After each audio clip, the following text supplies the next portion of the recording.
स्वागत है आप सभी का हमारे YouTube चैनल पर। पिछली जो क्लासेस चल रही थी उसमें हम पदार्थ और उसकी अवस्थाएं पढ़ रहे थे और जिसके अंदर हमने पदार्थ के बारे में बात कर ली और उसका वर्गीकरण भी हमने किया था।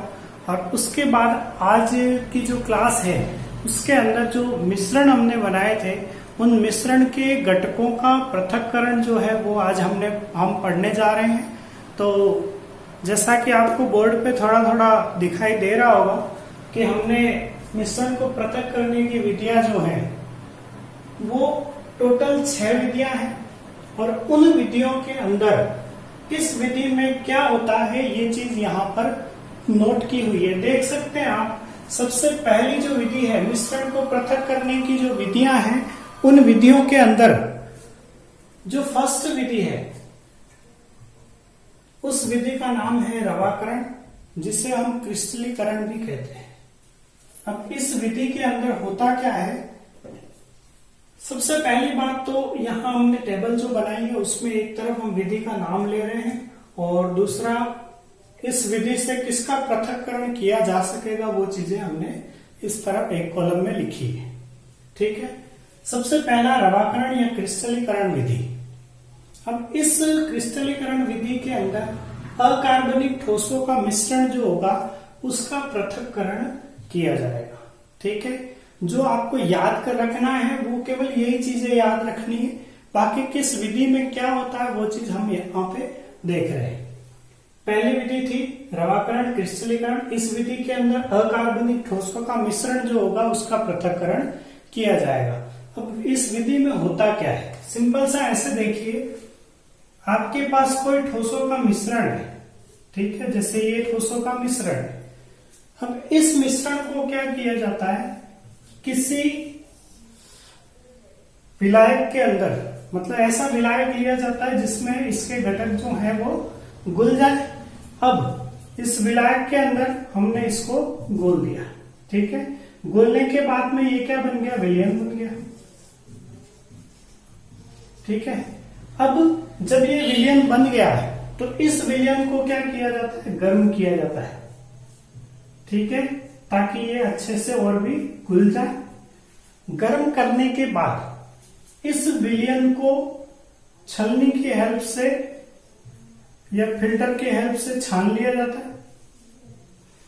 ठीक है, और छानने के बाद में फिर इसको ठंडा होने के लिए छोड़ दिया जाता है। जब ये धीरे धीरे ठंडा होगा तो वापस क्या बन जाएंगे, क्रिस्टल रूप में आ जाएगा। तो यहाँ पर यही तरीका अपनाया जाता है। जैसे मान लो ये शुद्ध नहीं है, शुद्धिकरण में भी यूज कर सकते हैं। मिश्रण से हमारे को क्या करना था, इसके घटकों को अलग अलग करना था। हमने क्या करा, इसको लिया, किसी उचित विलायक के अंदर इसको घोला। घोलने पर अब सीधा ऐसे मान लीजिए जैसे ठोसों का मिश्रण है, हमारे पास चीनी है, ठीक है, थोड़ी सी मात्रा में उसमें रेत गिर गई, ऐसा हो गया। अब हम उसको एक एक दाने को अलग करने की बजाय हम क्या करें, पानी के अंदर घोल दें। घोलने के बाद में हमने क्या करा, इसको जब अच्छे से नहीं घुला हो तो उसको घोलने के लिए हम क्या करें, बर्नर यूज करें और उसको गर्म कर दें तो अच्छे से चीनी घुल जाएगी। उसके बाद में हमने छान लिया, छानने पे क्या होगा, रेत छलनी में रह जाएगी और चीनी का पानी नीचे आ जाएगा। इसको ठंडा होने के लिए छोड़ दो तो ये क्या बन जाएगा, वापस से चीनी बन जाएगा। तो ये एक तरीका है अकार्बनिक ठोसों के मिश्रण को अलग करने का, इसको हम बोलते हैं क्रिस्टलीकरण।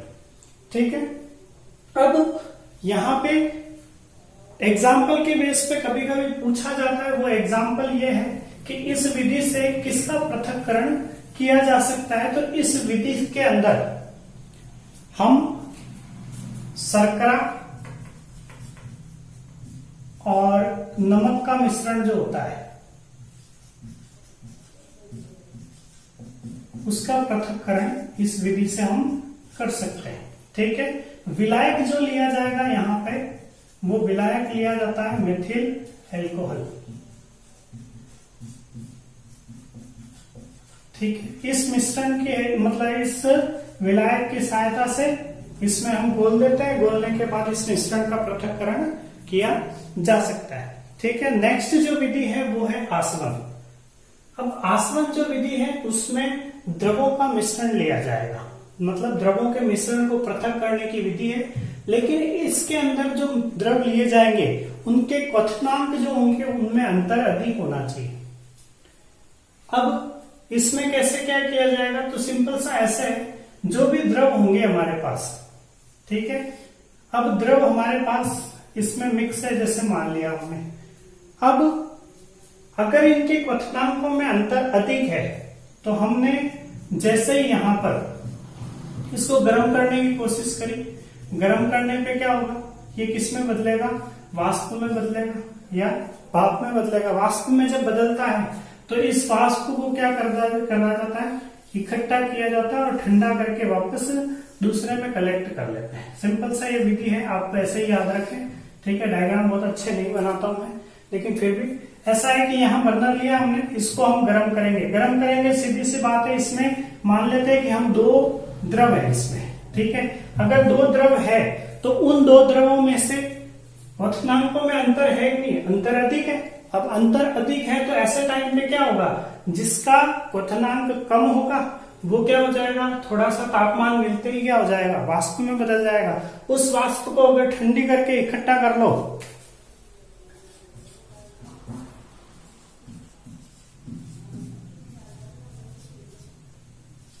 ठीक है, ठंडा करके इकट्ठा अगर हम कर लेते हैं तो यहां पे क्या मिल जाएगा, पहले एक द्रव मिल जाएगा, फिर जिसका क्वथनांक ज्यादा होगा वो बाद में क्वथनांक, उसका क्वथनांक अगर ज्यादा है तो वो बाद में गैस में बदलेगा।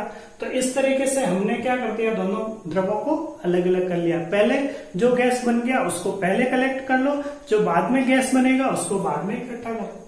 तो ये आसवन विधि है। तो एक तरीके से हम ये बोल सकते हैं कि आसवन विधि जो है उसमें पहले तो क्या कर रहे हो, वाष्पन करा रहे हो, फिर वापस से क्या करा रहे हो, संघनन करा रहे हो, ठीक है। ये दोनों विधियां आपने पढ़ी है, ठीक है। वाष्पन क्या होता है, द्रव से वाष्प में बदलने का प्रक्रम वाष्पन कहलाता है, और वाष्प से द्रव में बदलने का प्रक्रम संघनन कहलाता है। तो दोनों प्रक्रमों का मिश्रण जो है वो क्या है, आसवन है। तो ये याद रखने वाली बात है कि आसवन के अंदर हम वाष्पन भी कराते हैं और संघनन भी कराते हैं, ठीक है। तो ये 2 विधियां हुई। तीसरी विधि है ऊर्ध्वपातन। ऊर्ध्वपातन के अंदर क्या होता है, ठोसों का मिश्रण होगा, लेकिन उनके अंदर एक ठोस तो ऐसा होना चाहिए जो क्या होता हो, ऊर्ध्वपातित होता हो, और दूसरा ठोस ऐसा होना चाहिए जो हमारे सामान्य ठोसों की तरह व्यवहार करे। तो सामान्य ठोसों की तरह व्यवहार करने वाला का मतलब क्या हो गया कि ऐसा ठोस जो किसमें बदलता हो, पहले द्रव में फिर गैस में जाता हो। और एक कैसा होना चाहिए, ऊर्ध्वपातित होने वाला। मतलब अगर मान लेते हमारे पास 2 ठोस है, ठीक है, 2 ठोस है हमारे पास और ये एक मिश्रण के अंदर है। अब इनमें से एक तो क्या होगा, द्रव में जाएगा। कौन द्रव में जाएगा, जो सामान्य वाला होगा, और एक किस में जाएगा, सीधा ही किस में चला जाएगा, गैस में, जो क्या हो, ऊर्ध्वपातित होने वाला हो। तो हम क्या करें, जैसे इसको गर्म करेंगे तो जो द्रव में बदल रहा है वो तो वही रहेगा, जो गैस में बदल रहा है वो कहां जाएगा, ऊपर उठेगा, क्योंकि गैस में बदला है तो गैस उड़ेगी, और गैस उड़ेगी तो उस गैस को अलग से ठंडा कर लो, तो यहाँ पे हमारे को वापस से ठोस मिल जाएगा, और इधर द्रव जो है वो द्रव रह जाएगा, इधर ये गैस चला गया, गैस को हमने अलग कलेक्ट कर लिया तो ये अलग मिलेगा, और जो द्रव बना है वो अलग मिलेगा, ठीक है। वापस से देख ले, 2 ठोसों का मिश्रण मान लिया हमने, 2 ठोसों का मिश्रण है, इसमें से एक ऊर्ध्वपातित होता है, ठीक है। जो ऊर्ध्वपातित होता है वो कहां जाएगा, सीधा गैस में जाएगा, तो उसको हमने अलग कलेक्ट कर लिया। और जो सामान्य होता है, ठीक है, सामान्य वाला जो है वो कहां जा रहा है, द्रव में जा रहा है, तो ये द्रव बना रह जाएगा, वो गैस में बदल गया, उसको अलग कर दो, द्रव वाला अलग रह जाएगा। तो ये हमने 2 ठोसों को अलग कर दिया, ये ऊर्ध्वपातन विधि थी। उसके बाद में चौथी जो विधि है, उस विधि के अंदर अब यह है कि दूसरी और चौथी विधि के अंदर कुछ अंतर है। वो अंतर यह है कि एक तो आसवन विधि एक आंशिक आसवन है, ठीक है। जो आसवन विधि है उसके अंदर ऐसे द्रवों का मिश्रण है जिनके क्वथनांकों में अंतर अधिक है, ठीक है। अब अंतर अधिक है तो उनको पृथक करना आसान होगा, लेकिन यहाँ पे क्या हो रहा है कि आंशिक आसवन जो है उसमें द्रवों का ऐसा मिश्रण है जिनके क्वथनांकों में अंतर कम है। अब अगर अंतर कम है तो ऐसे टाइम पे आंशिक आसवन विधि का उपयोग किया जाएगा। तो यहाँ याद रखना है क्वथनांकों में बहुत कम अंतर होना चाहिए। ये कहाँ यूज होती है ये विधि? तो पेट्रोलियम जो होते हैं, ठीक है, पेट्रोलियम जो निकाला जाता है ना, उससे पेट्रोलियम से पेट्रोल, डीजल, केरोसिन, ये सारी चीजें अलग करने के लिए इस विधि का यूज किया जाता है, प्रभाज्य आसवन का या आंशिक आसवन का। ठीक है। नेक्स्ट है हमारे पास पांचवी विधि वर्ण लेखन। अब इस वर्ण लेखन के अंदर क्या होता है, सिंपल सा ऐसा है कि वर्ण लेखन विधि जो है, ठीक है, वो देखने में थोड़ा सा नाम अजीब सा लग रहा है, लेकिन ऐसा नहीं है। सिंपल सा ये है कि इस विधि के अंदर जो भी पदार्थ होगा या जो भी मिश्रण होगा, उस मिश्रण के जो घटक होंगे उनके अवशोषित होने की अवशोषित होने की क्षमताएं जो होंगी उनमें अंतर होना चाहिए। अब कैसे? तो सिंपल सा क्या होता है, इसके अंदर एक कॉलम बना दिया जाता है, ठीक है। इस कॉलम के अंदर ऐसा होता है कि इस कॉलम के अंदर जो भी आपका मिश्रण है वो मिश्रण यहां से डाला जाता है, ठीक है। अब जैसे जैसे इसके अंदर ये जो कॉलम बनाया हमने, इसके अंदर कोई ऐसा पदार्थ डाल दिया जाता है जो क्या करता हो, अवशोषित करता हो, ठीक है। इसके पूरे दीवारों पे इसको हमने लगा दिया, मतलब सर्कुलर है ये, और इसके अंदर हमने क्या कर दिया, पूरे पे इस पदार्थ का लेप कर दिया है। अब जैसे जैसे इस मिश्रण से चीजें नीचे आएगी, अब जिसकी अवशोषित होने की क्षमता ज्यादा होगी, ठीक है, वो तो अवशोषित हो जाएगा यहीं पे, क्योंकि जैसे आया और यहाँ पे अवशोषित होने की क्षमता उसकी ज्यादा है तो वो वहां पे तुरंत उसकी दीवारों पे चिपक जाएगा, ठीक है। जिसके अवशोषित होने की क्षमता कम है वो धीरे धीरे नीचे आता जाएगा, जब नीचे आएगा तो नीचे आके चिपकेगा, ठीक है। तो ये चीजें हैं। तो अवशोषित होने की क्षमता अगर अलग अलग है तो ऐसे टाइम पे एक यहाँ अवशोषित हो जाएगा, दूसरा इधर अवशोषित हो जाएगा। जिसकी सबसे कम अवशोषित होने की क्षमता है वो सबसे नीचे आके अवशोषित हो जाएगा। फिर इनको क्या कर देंगे, अलग अलग हम निकाल देंगे। तो ये इस तरीके से हमारे पास अलग अलग मिल जाएंगे, ठीक है। तो ये विधि जो है, इस विधि को हम बोलते हैं वर्ण लेखन विधि, ठीक है। नेक्स्ट हम चलते हैं भाप आसवन विधि पे। तो भाप आसवन विधि जो है, इसके अंदर सिंपल सा ऐसा है कि भाप आसवन विधि की जब भी हम बात कर रहे हैं तो इसके अंदर हमने चीजें लिखी है। देखिए क्या लिखा है तीनों आसवन विधियां। पहली आसवन है, दूसरी आंशिक आसवन है या प्रभाज्य आसवन, तीसरी भाप आसवन है। अब यहाँ पे एक चीज देखिए कि यहाँ होगा तो आसवन, लेकिन भाप के साथ में आसवन होगा, ठीक है।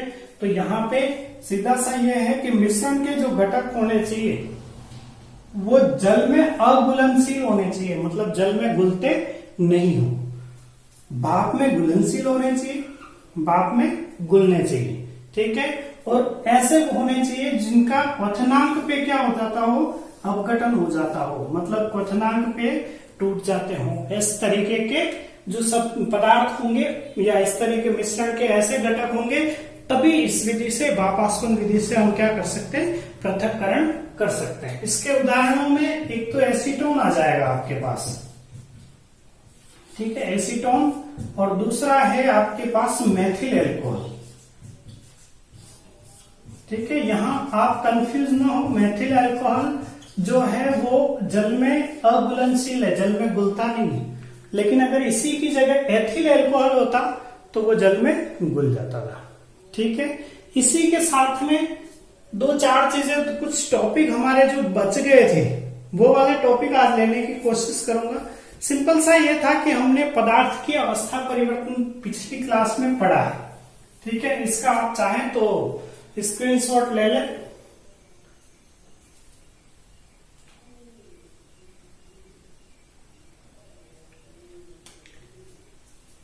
चलते हैं आगे। पदार्थ की अवस्था परिवर्तन हमने कल पढ़ा था, मतलब इससे पिछली क्लास जो पदार्थ की चली थी, सेकंड क्लास जो चली थी, आज थर्ड क्लास, तो उसके अंदर हम पढ़ रहे थे ठोस का द्रव में और द्रव का गैस में परिवर्तन जो होता था, तो उन अवस्थाओं को, अवस्था परिवर्तन को अलग अलग नाम दिए गए थे। अब यहाँ पे ये जो चीजें हैं उनके बेस पे हमारे को कुछ पॉइंट याद रखने हैं। वो पॉइंट ये थे कि जब भी कोई अवस्था परिवर्तन होता है तो अवस्था परिवर्तन के समय, ठीक है, अवस्था परिवर्तन के समय ताप नहीं बदलता है। ठीक है, सिंपल सा आप ये देखें कि अवस्था परिवर्तन जो होता है उस टाइम पे साम्यावस्था होती है, और साम्यावस्था जो होती है उस समय ताप में परिवर्तन नहीं होता है। और अगर ताप में परिवर्तन नहीं होता है या ताप नहीं बदलता है तो जो इनके कण होंगे उनकी गतिज ऊर्जा भी नहीं बदलेगी। तो कणों की गतिज ऊर्जा भी नहीं बदलती है।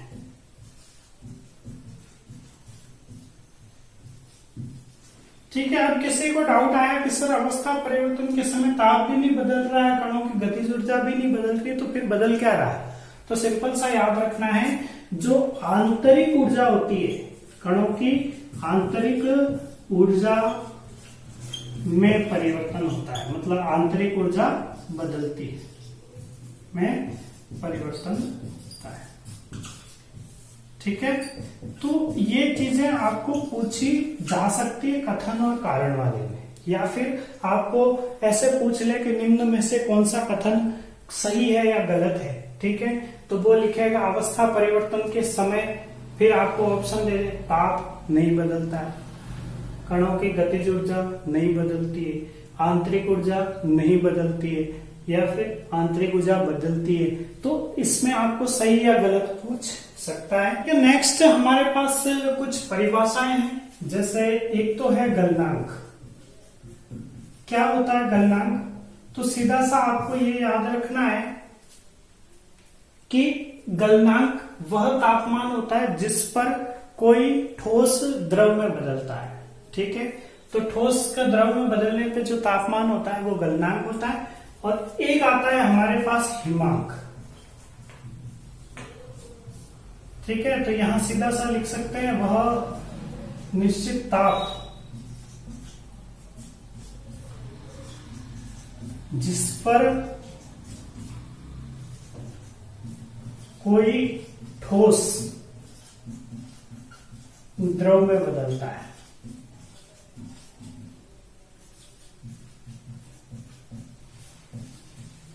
ठीक है, हिमांक जो है वो जस्ट इसका उल्टा होता है, तो सीधा सा याद रखें, हिमांक मतलब वह निश्चित ताप जिस पर कोई द्रव ठोस में बदलता है। ठीक है, दोनों एक दूसरे के उल्टे हैं। सीधा सा क्या है कि हिमांक जो है वो वह निश्चित ताप है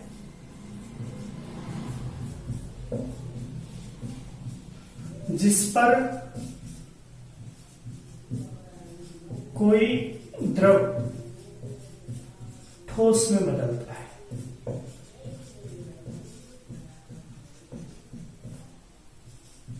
ठीक है, अब काम की बात यह है कि गलनांक और हिमांक जो है ये दोनों ही चीजें, मतलब ये दोनों ही एक दूसरे के उल्टे प्रक्रम हैं और सामान्यतः इनका मान बराबर होता है।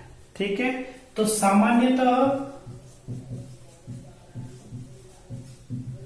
किसी पदार्थ के लिए, है ना, सामान्यतः किसी पदार्थ के लिए हिमांक और गलनांक दोनों बराबर होते हैं। गलनांक और हिमांक बराबर होते हैं। ठीक है, दोनों ही तापमान है और दोनों का मान बराबर होता है। अब अगर अशुद्धियां मिलाई जाएं तो गलनांक और हिमांक दोनों के ही मान जो है वो कम हो जाते हैं। तो सीधा सा याद रखें, अशुद्धि मिलाने पर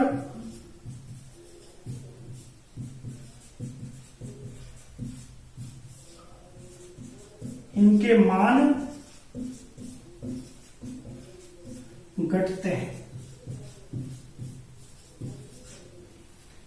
ठीक है, अब एक टॉपिक और है कि गलनांक और हिमांक जो होते हैं उन पर दाब का क्या प्रभाव पड़ता है। ठीक है, तो यहां पे पहले इनको देख ले। गलनांक तो वह निश्चित ताप हो जाएगा जिसपे कोई ठोस द्रव में बदलता, और हिमांक वह निश्चित ताप हो जाएगा जिसपे कोई द्रव ठोस में बदलता है। और सामान्यतः अगर बात कर रहे हो तो गलनांक और हिमांक दोनों बराबर होते हैं, और अशुद्धि अगर मिला देते हो तो इनके मान घटते हैं। ठीक है, नेक्स्ट जो देख रहे हैं वो हम देख रहे हैं गलनांक और हिमांक जो है, गलनांक तथा हिमांक पर दाब का प्रभाव।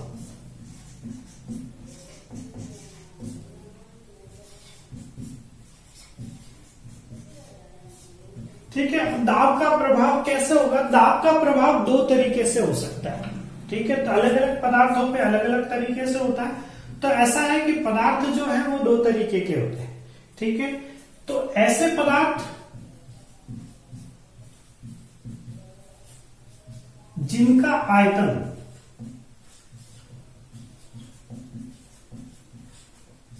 गलने पर बढ़ता हो,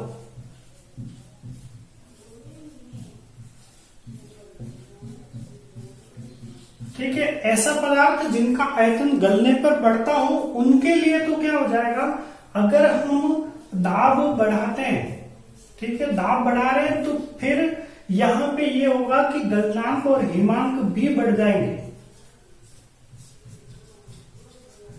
गलनांक और हिमांक भी बढ़ जाएंगे। मतलब सीधा सा ऐसा है कि अगर गला रहे हो और आयतन बढ़ रहा है, जैसे एग्जाम्पल देखो आप, मोम है आपके पास, मोम हो गया।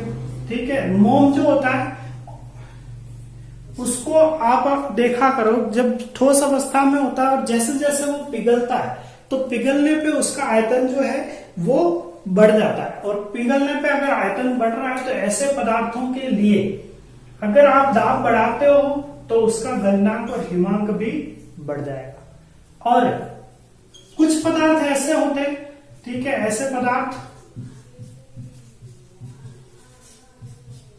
जिनका आयतन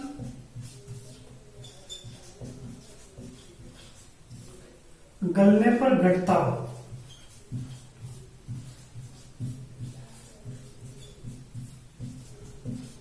ठीक है, अगर गलने पर घट रहा है तो ऐसे पदार्थों के लिए अगर आप दाब बढ़ा रहे हो तब गलनांक और हिमांक जो है वो कम हो जाएंगे। ठीक है, तो गलनांक और हिमांक कम हो जाएंगे। इसके उदाहरणों की अगर बात करो तो इसके उदाहरणों में आपके पास आ जाएगा, एक तो बर्फ है, ठीक है, और उदाहरण लेना चाहो ठोस का तो लोहा आ जाएगा। ठीक है, तो बर्फ और लोहा जो होता है उनके अंदर आयतन अगर इनके आयतन जो है वो गलने पे घटते हैं, तो इनके अगर दाब बढ़ाओगे तो गलनांक और हिमांक कम हो जाएगा। इधर मोम के साथ में एक उदाहरण और ले ले, तांबा। ठीक है, तो इन दोनों का क्या होता है, जैसे जैसे आप इनको गर्म करोगे तो ये ठोस से द्रव में जब बदलते हैं तब इनका आयतन बढ़ जाता है, तो इसलिए इनका दाब जब बढ़ाओगे तो गलनांक और हिमांक भी बढ़ेंगे।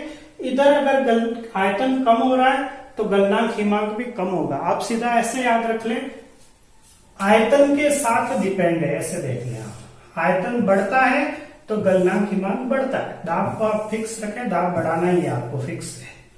आयतन अगर घटता है तो गलनांक हिमांक भी घटता है। उदाहरण आपके पास आई गए, मोम और तांबा इसके उदाहरण है, इसके बर्फ और लोहा उदाहरण है। तो ये पदार्थ की अवस्थाएं जो है, या पदार्थ जो टॉपिक था हमारे, उसके कुछ बचे हुए टॉपिक ये बच रहे थे, और इस तरीके से आज हमने पदार्थ जो है उसका थर्ड पार्ट भी कंप्लीट कर दिया, और ये टॉपिक हमारा क्लियर हो चुका है। इस टॉपिक से रिलेटेड और भी कोई क्वेरी हो तो आप कमेंट में जरूर लिखें ताकि उसका समाधान किया जा सके। धन्यवाद।